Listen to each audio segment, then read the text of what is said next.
Hey, good afternoon, everyone. I got another RS18u, this time a little closer to my home, Ontario Southland Railway, number 181. I started off weathering this model with a little bit of folk art burnt umber and raw sienna, and a little bit of flat black as well. And just mix that in with some water. And I'm doing the wheel faces right now. And what I'll end up doing is putting the locomotive on the track and running it for like half a revolution just to do the other parts of the wheel flanges and I'll keep putting it back on the track from time to time just to run it around and see if I've missed any places. A few little tips for doing this. I use a fat brush that I can load a lot of paint into, and I can also slide it under the truck frames just to get further around the wheel faces. You don't want your paint too runny because then it'll get all over the place. And try and avoid the center of the wheel, because that's, in some locomotives, that's where the electricity is picked up. So you want to keep the center of the wheel fairly clean. Now I'm moving on to a little bit of panel lining using the Winsor & Newton lamp black and some water, just thinly mixed. I also use 70% IPA on another brush just to wet the surface down and make the IPA flow a little better. Or sorry, make the Winsor & Newton oil flow a little better.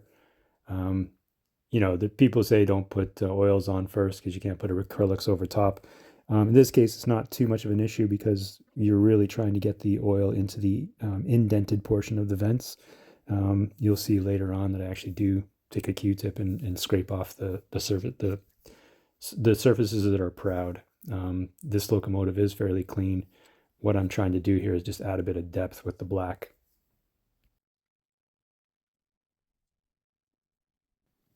Using two brushes here, as I mentioned before. Got a nice big fat brush to load up the 70% IPA on, and I've got a fine detail brush to do the actual panel lining. I guess the original factory paint scheme had the roof as the maroon color, and it looks like OSR is kind of given up on keeping that maroon, and they just decided to paint the whole cab roof black, at least the center portion of it following the long hood. So yeah, I'm just taping this off because this is where I want to only paint, and I don't want black to go all over the long hood. So as I say in the last one, I don't normally tape off. I usually like to freehand it, but in this case, it's just easier to tape around and go nuts. Especially, I want a nice crisp line on the hood, so obviously you got to use tape.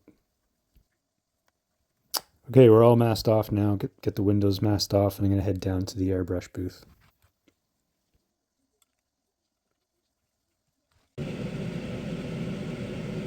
Now it's getting to the point now where you guys might be referring to me as rubber black matte. I think I've put it on every engine I've ever done. It's just it's a good black to use.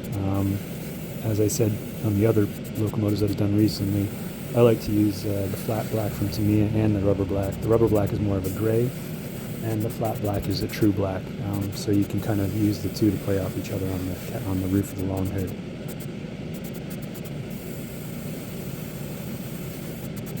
So I'm just putting this black down in multiple passes. Don't try and overload one area.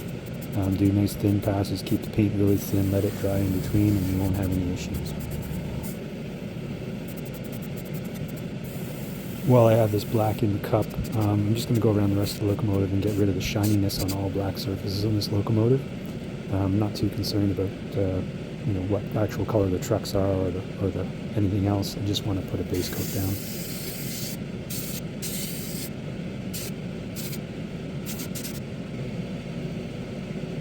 And now I got the XF1 out, the flat black from Tamiya. Fairly loose mixture of this, and what I'm doing is going over the previous work that I did with the panel lining. A question in my mind is why I'm actually doing this twice, and the answer would be that the Winsor & Newton oils are actually really black, and they get nicely into the cracks, whereas the airbrush is kind of a circular spray pattern, and I may not get right into the corners of these features because they're all square.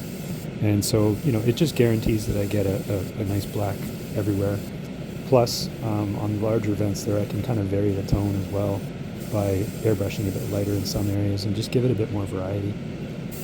These smaller vents that I'm doing now, I get fairly close up to the model so that I have a very narrow spray.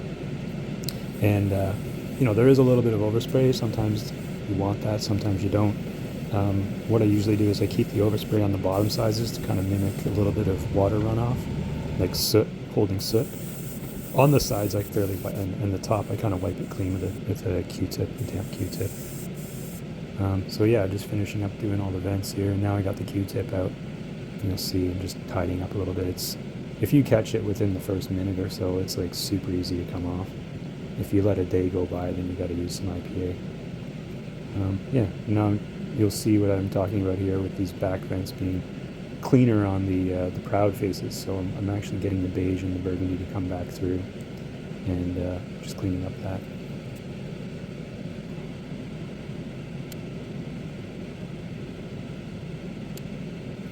So you want to keep a stash of clean Q-tips on hand, as well as those micro brushes. You guys probably know the ones, little plastic toothpick-like things with a little spongy knob on the end.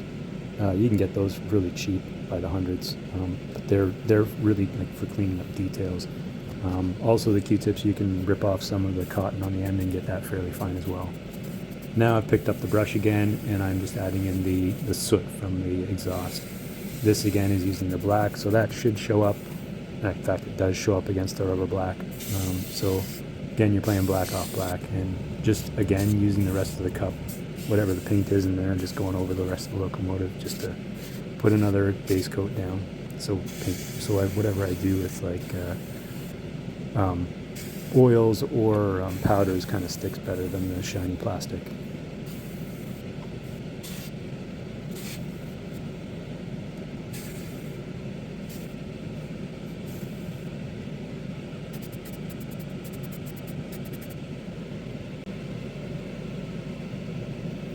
Well, to me it doesn't make a burgundy color, so this is what I figured was close. I used a bit of purple, red, and black to try and mix my own burgundy.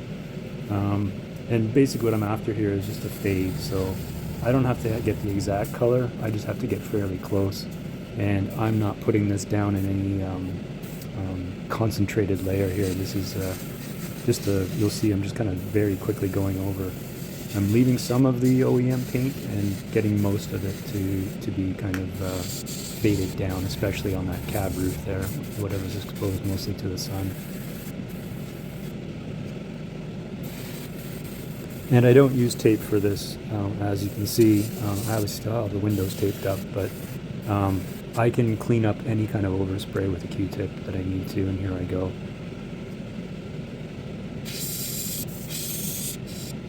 This mixture was mostly X20A, the Tamiya thinner, so it's really easy to kind of spray on and not worry too much about it.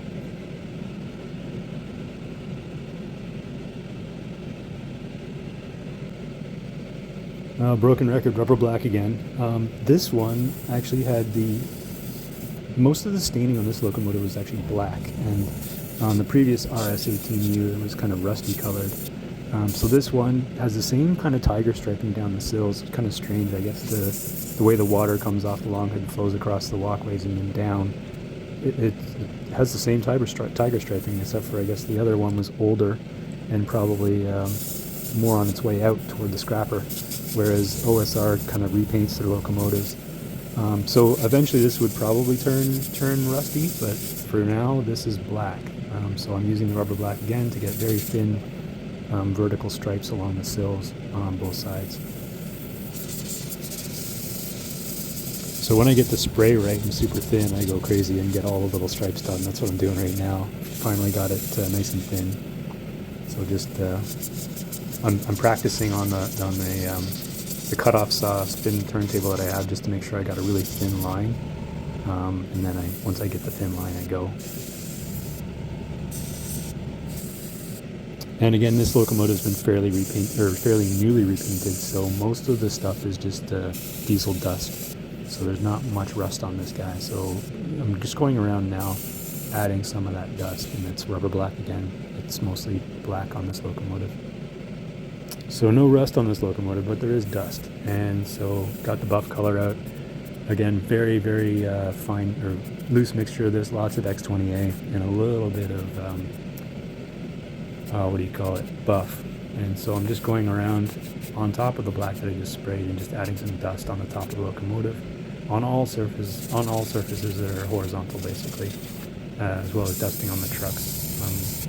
Depending on which prototype photos you go after, you're going to get a different look on the trucks. This one, I'm just adding some dust.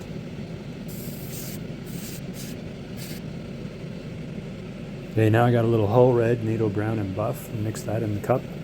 That's to give me a bit of a rust color. I'm going to do the couplers with this, as well as other highlighting features that get rusty.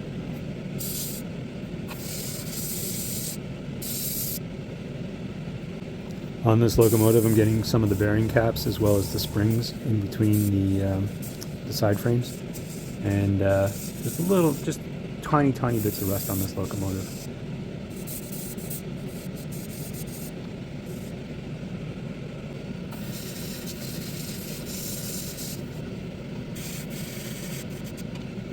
This color is also a good base for feature weathering as well, so I'm just going to hit the bottom of the side frames there and just warm up the trucks a little bit because I already put my base coat of black down.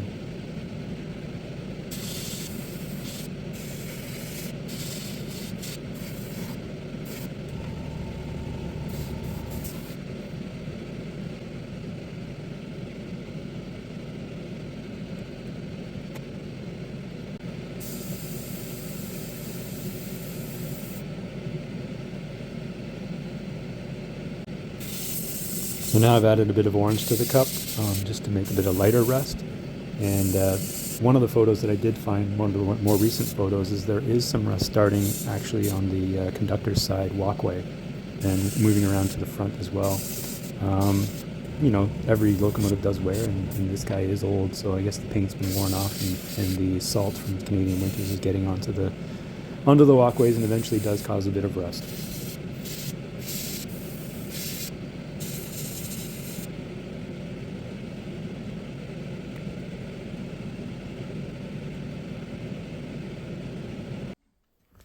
So again, I'm finished with the airbrush booth back upstairs and getting out the HB pencil just to highlight some of the areas that are more worn by gloves and boots. So I get the handrails where people are grabbing them, and I get the end of the stair treads where people's boots are kind of scraping across the edges. And just generally go over the locomotive and highlight all the grab irons, sand filler hatches, edges of stairs, mostly on the conductor side, because I would assume that that's the busier side of any locomotive. Correct me if I'm wrong.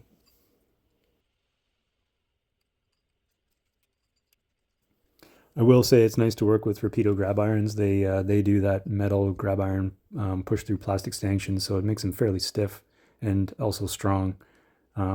So yeah, appreciate that. Here we have a grab iron that's come out, so I'm going to put that back in with a bit of glue. Pain in the bum.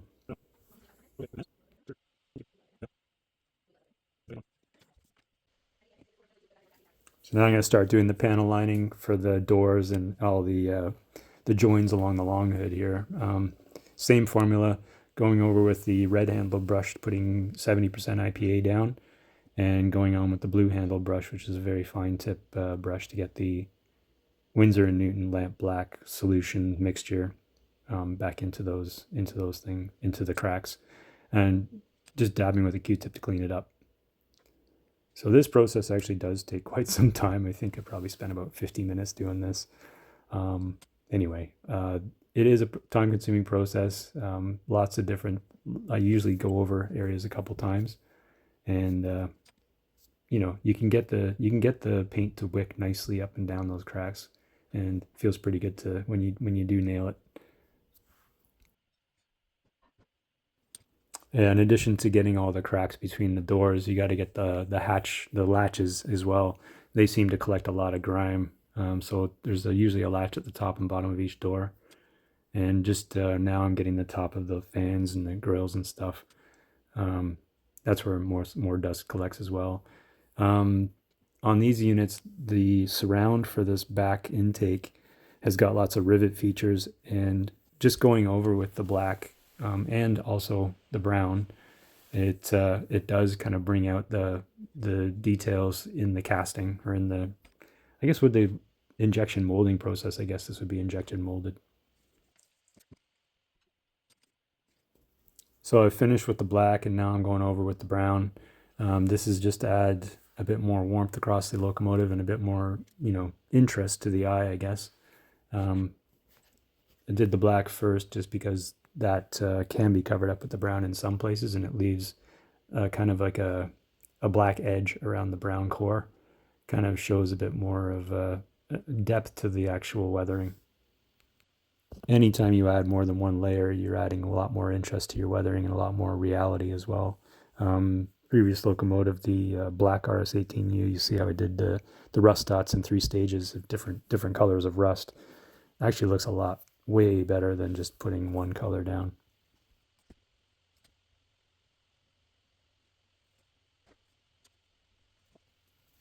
I like to do this type of weathering at nighttime. It kind of relaxes me and ends my day with these 3 crazy kids I got.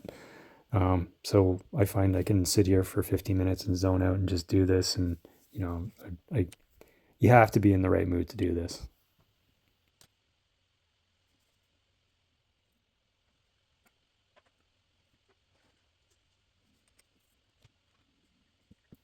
So you can see on the battery box here, I've just wet the whole thing down with 70% IPA, and then I'm going back in with the brown water soluble oils, and you see those vents actually shining right now. They popped right out, as well as there's a vertical line there and a couple horizontal lines that I brought out.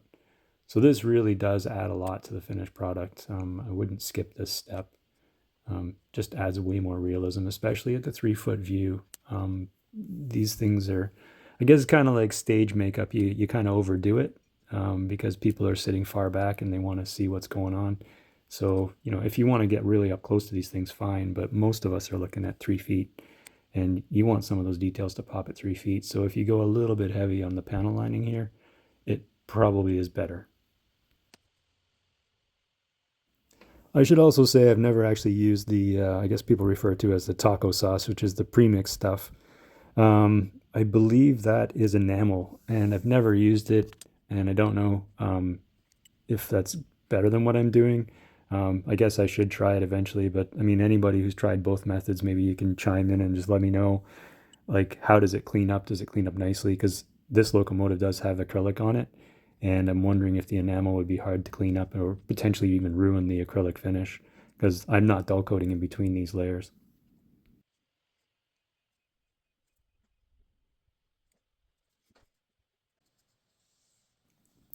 Whenever I do this process, I'm always reminded of Dan Arnold. Him and his metal straight edge and his nasty brush. Anyway, I'm not going to use a metal straight edge. I'm going to use a toothpick. So I'm taking a little bit of leeway from Dan's method here. This is just to add the kick up. I start with the lighter tones, which I guess was the country twill you saw, and then I add in the kind of rustier tones. And I'm not too worried about getting a bit messy with the lighter stuff, because what I've figured out is if it's not exactly where the kick up should be, you can go back in with black and thin out that kick up spray to only the zone where it should be. And it actually kind of, makes your dots smaller as well, which is more prototypical. So right now I'm just getting the light stuff on, very lightly on the trucks, obviously, and more on the pilots. They kind of get a bit more dirt, and try and get the inside of the stairwells as well, because they get kick up as well, and the fuel tank. And as usual, get the silver out to start doing my door handles here. They never get painted for some reason on these models. I guess it's something they don't want to do. It adds to the cost of the model, I guess. But I always notice that they're always body colored. They're never silver. So a bit of an abrupt finish upstairs there. Sorry about that. Just back down here with the model itself, all finished up. The door handles was the last thing I did on this guy. So yeah, here's how it turned out. You can see I've got the vertical striping on the sill here, the tiger striping going down. There was some grime buildup where the walkways meet the doors. And overall, just general, a little bit of wear and tear on this guy. Not too bad. These guys are only painted maybe 5-6 years ago, as far as I can tell. And so I'll just give you a once around here of this model. So there's the rust on the walkway in front of the conductor side going down. Anyway, that was about it for this guy here. Hope you enjoyed the video. I'll be posting more. I'm doing another GTW for this guy, so I'll have that coming up soon. Thank you.